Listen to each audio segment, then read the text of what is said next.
अच्छा दोस्तों, जय अलखतणी, जय अलखतणी, जय अलखतणी। दोस्तों, आप दरेकने हरिगुरु संत महापुरुषोની વાત ઉપર અઢળક અપરંપાર પ્રેમ ભાવ જિજ્ઞાસા આ વાતને સમજવા માટે, આ મહાપુરુષોની વાતનો અનુભવ કરવા માટે આપ દરેક ભાવિક ભક્તજનો પ્રેમ અને જિજ્ઞાસી અને દરેક જતી સતી આ દરેકને મહાપુરુષોની વાતનો અનુભવ કરવાની તલબ છે, તાલાવેલી છે. પરંતુ દોસ્તો, માર્ગને સાફ કરવો પડશે. દોસ્તો, આપણે જે માર્ગે ચાલીએ છીએ એ માર્ગને સમજવો પડશે. એ માર્ગમાં વેરાયેલા કાંટા હોય, ઝાડી હોય, ઝાખરા હોય, ખાડા હોય, ટેકરા હોય. કારણ કે આપણા માટે તો માર્ગ અજાણ છે. અજાણા માર્ગે મારે તમારે ચાલવા માટે જે માર્ગે ચાલેલી વ્યક્તિ હોય એવા મહાપુરુષનો આપણે સંપર્ક કરવો પડશે. પરંતુ એમાં એવું છે દોસ્તો કે એ મહાપુરુષને મળતા પહેલા આપણે આપણું સામાજિક લેબલ જે રહ્યું, આપણું સ્ટેન્ડ, એ તો સુધારવું પડે.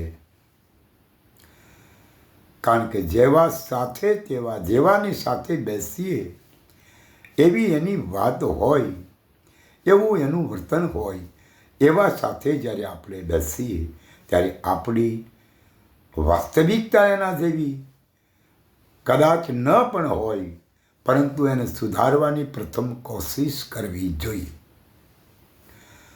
અને આ સુધારવા માટે આપણે માંસાહારનો આહાર કરતા હોઈએ તો દોસ્તો આનો ત્યાગ કરવો પડે. દારૂનું સેવન કરતા હોઈએ તો આનો ત્યાગ કરવો પડે. ચોરી કરતા હોઈએ તો એનો ત્યાગ કરવો પડે. અને વ્યભિચાર કરતા હોય તો એનો એ ત્યાગ કરવો પડે. માટે દોસ્તો, પહેલા આ રસ્તે જવા માટે આ બધાય જે કુટેવો છે, કુરીવાતું છે, એને હટાવીને આપણું સ્ટેન્ડ ક્લિયર કરવું જોઈએ. અને પછી જ્યારે એવા મહાપુરુષના સાનિધ્યમાં જઈએ કે જે પુરુષ આપણને જોતાની સાથે આપણને આવકારે, આપણને એના હૃદય સુધી પહોંચવા માટેનો સામનો કરવાની તક આપે, ત્યારે દોસ્તો આવું આપણે એટલા માટે કરવું છે કે એક સમયે જે હાલના મહાપુરુષોની આપણે પૂજા અર્ચના આરતી મૂર્તિને કરીએ છીએ, એ જ મહાપુરુષોને જ્યારે એ જ્યાંની આરતીની પૂજા અર્ચના આપણે કરીએ છીએ, એ જ મહાપુરુષને આપણે મનુવાદીઓની વિચારધારાને સાખી સમજી અને એની સાથે જોડાયેલા હોય આ પ્રગટ મહાપુરુષોની વાતનો આપણે ઇનકાર કર્યો હતો. આપણે એ મહાપુરુષોને નાસ્તિક જાહેર કર્યા હતા. કારણ કે એ દિવસે પણ મહાપુરુષોએ કીધું હતું, સંત કબીર સાહેબે કહ્યું હતું કે એક ભૂવો બીજો ભૂવો ભૂવા હુવા 18 લાખ. આ સાચી માતાની તો ગમ નહીં, એવા ધૂણી ધૂણીને કંઈક મુવા.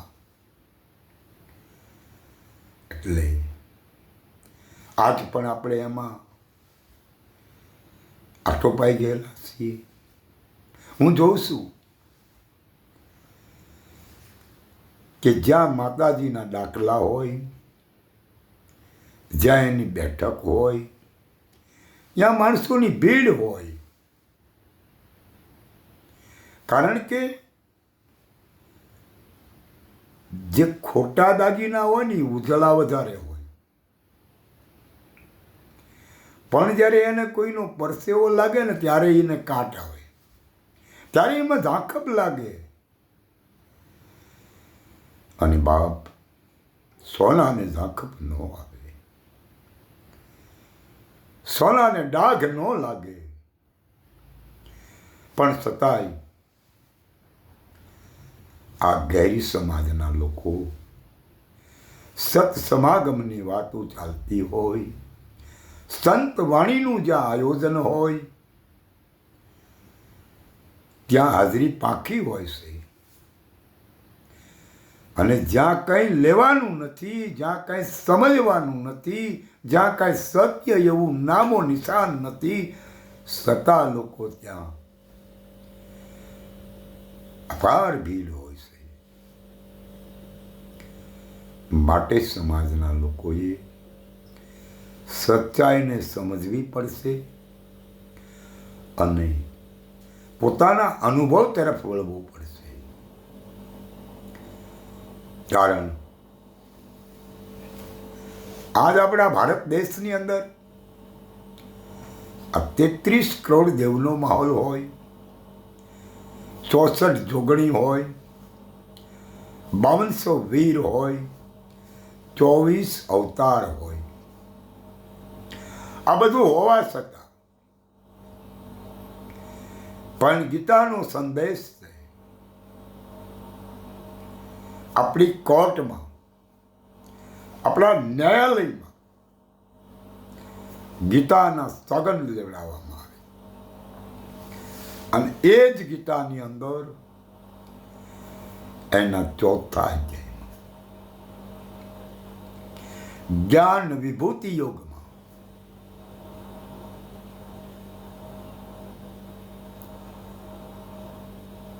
સાતમો એવું સ્પષ્ટ કરવામાં, હે અર્જુન, જે આ લોકો સમાજના છે ને, આ લોકો જે સમજવાનું છે, જેનો અનુભવ કરવાનો છે, ત્યાંથી બાકાત રહેશે. અને જ્યાં કંઈ જ નથી એનો સ્વીકાર કરી રહ્યા છે. આવું અર્જુનને કૃષ્ણ દિશા બતાવે ને કહે કે હે અર્જુન, આ બુદ્ધિહીન લોકો મારા અસલી અપ્રગટ સ્વરૂપને નહીં માનતા, મને મૂર્તિ અને પદાર્થમાં માને છે. માટે વિચારો દોસ્તો, આપણે મનુવાદીઓથી સંઘર્ષ નથી કરવું, આપણે શાસ્ત્રોને ખોટા નથી કહેવા, પરંતુ શાસ્ત્રોમાં જે પવિત્ર અને અપવિત્રતા બતાવી છે ને, એનો આપણે પ્રકાર ફેંકવાનો છે, એનો સામનો કરવાનો છે, હકીકતને મેદાનમાં લાવવાની છે અને સત્યનો સ્વીકાર કરી અસત્યનો ત્યાગ કરવાનો છે. એ દરેક મહાપુરુષોએ કીધું છે. અને એ નહીં સમજીએ, એનો સામનો નહીં કરી શકીએ તો દોસ્તો, આ જાતિવાદીનું ઝેર ઝેર્યું ને એ કદાપી નહીં નીકળે. જાત ભાતનું ઝેર કાઢવા માટે પવિત્ર ને અપવિત્રની જે વાત શાસ્ત્રોમાં છે ને, એને પડકારવી પડશે. અને એને નહીં પડકારો તો જાતિવાદનું ઝેર નહીં નીકળે. કારણ કે મહાપુરુષોએ તો કીધું છે કે જાતિ ને ભાતિ નહીં હરિના દેશમાં, અહીં તો અજાતિ થઈને રહેવું. સંતો કહે છે જાતિ ભાતિ નહીં હરિના દેશમાં. અહીં તો અજાતિની વાત છે, જ્યારે શાસ્ત્રો તો જાતિની વાત કરે છે. મનુવાદમાં લખાયેલા પુસ્તકોને ધાર્મિક ગ્રંથો એ જાતિ અને ભાતિની વાત કરે છે, વર્ણાશ્રમની વાત કરે છે. જ્યારે ભારતના સંતો, ભારતના મહાપુરુષો જાતિવાદનો છેદ કરે છે, ત્યારે આપણે શું કરવું જોઈએ? ત્યારે આપણે કયો રસ્તો અપનાવવો જોઈએ? જે મહાપુરુષોને આપણે નાસ્તિક કહીને કાઢી નાખ્યા હતા, એ મહાપુરુષને આજે મૂર્તિ કરી એને આરતી મંદિરોમાં બેસાડીને કરીએ છીએ. એટલું સીમિત નથી. એ મહાપુરુષોએ આવું કીધું જ નથી કે તમે આરતી પૂજા કરો અમારી, તમે અમને ભગવાન માનો. ऐसी कोई बात किसी महापुरुषों ने नहीं कही है, मगर महापुरुषों ने जो कहा है ऐसी बात कही है कि दोस्तों તમે તમને ઓળખો, તમારે તમારી ઓળખાણ કરવાની છે. તમારા દુનિયાના કોઈ દેવ દેવી દેવતા વીર પીર પેગમ્બરને માનવાની જરૂર નથી. સત્યને અસત્યની સમજ કરો. જ્યાં સુધી મહાપુરુષોની વાત પોતાના અનુભવમાં નહીં આવે, એટલે નહીં આવે, એટલા માટે નહીં આવે કે આપણે એની વાતનો સ્વીકાર નથી કર્યો. પહેલાં એને નાસ્તિક જાહેર કર્યા અને આજે પાછી મૂર્તિની પૂજા એમના નામની કરીએ છીએ. જે મહાપુરુષોએ મૂર્તિનો છેદ કર્યો છે એ જ મહાપુરુષની મૂર્તિને આપણે પધરાવી, મંદિર બનાવી અને પાછા એમાં આરતી આ બધું કરીએ છીએ. પણ એની વાતને આપણને ખબર નથી. જો એની વાતનું જ્ઞાન થઈ જાય તો જીવન ધન્ય બને. કારણ કે જે મહાપુરુષોએ તો વાત કરી છે ને, આપણે ઘડીક પહેલાં કીધું, કબીર સંત મહાપુરુષે કીધું છે કે એક ભૂવો ને બીજો ભૂવો. આ ભૂવા હુવા 18 લાખ. એક ભૂવો નહીં, બે ભૂવા નહીં, 18 લાખ ભૂવા થયા, પણ એને હાથીમાંનું જ્ઞાન નથી. એટલે લીધું ને છે. એને કોણ સમજાવવા જાય? પણ આપણે સમજવાની જરૂર છે. આપણે અહીંયા જતાં અટકી જવું પડે. આપણને ખબર પડવી જોઈએ કે માં તો જન્મ દેનારી એક જ છે. જેને આપણને જન્મ આપ્યો છે ને એ એક માં છે. ઓર જે પૃથ્વી ઉપર હું તમે ચાલીએ છીએ એ આપણો માં છે. અને धर्म और कोई नहीं है, धर्म फर्ज है. તમે તમારી ફરજને અદા કરો, વહી ધર્મ है. માટે દોસ્તો, આપણે અભયપદને પામવા માટે આપણા જ મહાપુરુષોએ જે અનંત સમયથી વાત કરેલી છે ને, આજ પણ આપણી સામે પડી છે એની વાત, આ વાતને સમજવી, આ વાતનો અનુભવ કરવો, આને અનુભવમાં લાવવાની છે. અને આ વાતને અનુભવમાં લાવવા માટે આપણે અનુભવીને મળવું પડશે. કારણ કે એક વાણી છે, આપણે અગાઉ કહી ગયા છીએ એકવાર, જે તોરલ સતી અહીંના હાલો ને અંજાર શહેર એવી જાતરા કરવા જેસલ પીરની. વાત એવી હશે કદાચ કે મારા અહીંયા સરખા મિત્ર, મારા અહીંયાના હાલો આપણે જેસલ અંજાર શહેરમાં જઈ અને જેસલની સમાધિ, તોરલની સમાધિના દર્શન કરીએ. પણ એની બીજી ચરણમાં કહે કે એવા ભૌમિયા લેજો હંગાત. ભૌમિયા હશે તો ભૌમ બતાવશે. બહુ સરસ વાત છે કે જે જગ્યાએ આપણે જવું છે એનો ભૌમિયો હોવો જોઈએ, એ જગ્યાનો અનુભવી હોવો જોઈએ. એની ગલીએ ગલીએ અને શેરીએ શેરીએ જેને જોયેલું હોવું જોઈએ, એનો અનુભવ હોવો જોઈએ. આવા સંત મહાપુરુષને આપણે લઈ જવા પડે હારે. અને એવા સંત મહાપુરુષના સાનિધ્યમાં આપણે બેસવું જોઈએ. માટે દોસ્તો, ખરી હકીકત એ છે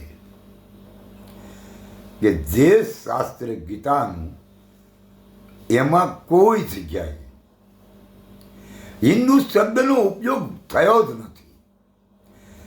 ફક્ત આર્ય અને અનાર્ય આ બે શબ્દનો ઉપયોગ થાય છે. હિન્દુ શબ્દ હે નહીં, કોઈ શાસ્ત્રોમાં નથી, કોઈ પુરાણોમાં નથી. એટલે હિન્દુ ધર્મ છે નહીં, સનાતન સત્ય હૈ. હવે સનાતનની પરિભાષા સમજવી પડે. જ્યારે તમે તમને સમજો, જ્યારે તમે તમને ઓળખો, બસ બીજી વાત પછી ત્યાં કોઈ છે નહીં. માટે કોઈ સમરણ આપે, કોઈ ધ્યાન ધરવાનું કહે, કોઈ યોગાસન કરવાનું કહે અને કોઈ સંન્યાસ ધારણ કરવાનું કહે,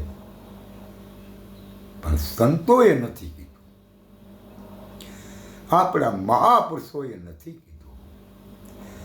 આપણા મહાપુરુષોએ તો સણાવટ કરી છે કે જ્ઞાન ધ્યાન રાગ છંદ પહોંચે નહીં વૈરાગ. મારે ને તમારે જય ઘરે જવું છે. ત્યાં પહોંચવા માટે, ત્યાં જવા માટે જ્ઞાન નહીં, ધ્યાન નહીં, મેં નહીં કહેતા, એ તો મહાપુરુષો કહે છે કે જ્ઞાન ધ્યાન રાગ છંદ પહોંચે નહીં વૈરાગ. જ્ઞાનથી ન પોગાય, ધ્યાન ધરવાથી ન પોગાય. અરે વૈરાગ લાવીને ભગવા પહેરીને નીકળી જવા, પણ તો અહીંયા તો પહોંચાય જ નહીં. કારણ કે આ બધા જે જ્ઞાન કરે એ વાત છે. આપણે જે વાત કરી રહ્યા છીએ વાત જ છે, પણ એની ભીતરમાં જે વાસ્તવિકતા છે ને, આ વાતની ભીતરમાં જે વાત છે, જેમ સંત ગંગા સતી એવું કહે કે એ વચનમાંથી વચન બોલે, બહુ કરે પુકાર. હા, ભવનદાસ મહારાજની જંત્રી છે, સોરી, કે વચનમાંથી વચન બોલે ને બહુ કરી પુકાર. તમે જોજો આમાં જંત્રીનો બજાવનાર કોણ છે. એક વચન છે, એમાંથી વચનો બોલાઈ રહ્યા છે. હવે તમે જુઓ, આમાં જંત્રીના અવાજ છે. આમાં આ જે અવાજ તમે હું સાંભળી રહ્યા છીએ, આ અવાજ કહાં છે આવતો? આ અવાજને કોણ મોકલે છે? આવડિયા સાબિતી પરખ પુરુષ કરાવી શકે, પરગટ પુરુષ સાબિતી કરાવી શકે. માટે આપણે સાચા અને નિષ્ઠાવાન એવા સંત મહાપુરુષ કે જે પરગટ છે, જેનો જે મહાપુરુષને અનુભવ છે, એવાના સાનિધ્યમાં જવું જોઈએ. પણ દોસ્તો, પહેલાં આપણે એના માટે તૈયારી હોવી જોઈએ. આપણે અમારે અહીંયા બોટાદ 16-17 કિલોમીટર થાય, બરવાળા 11 કિલોમીટર 12 કિલોમીટર થાય. અહીંયા જઈ અને પાછું આવવાનું હોય આપણે. પણ છતાંય આપણે કલાક 2 કલાક અગાઉ તૈયારી કરીએ કે નહીં? બોટાદ જઈને પાછું આવવાનું છે, આપણું હોટાણું કરીને. અરે બરવાળા જઈને પણ પાછું આવવાનું છે, ભાવનગર જઈને પાછું આવવાનું છે. ઘરે તો આવવાનું જ છે. એમ દોસ્તો, ઓલું આ બોટાદ ભાવનગર બરવાળાનું હટાણું જે સામાજિક છે, અને આ ઘાટ મારણ કરી અને આમાં પ્રગટ થઈ અને આપણે વિહાર કરી રહ્યા છીએ.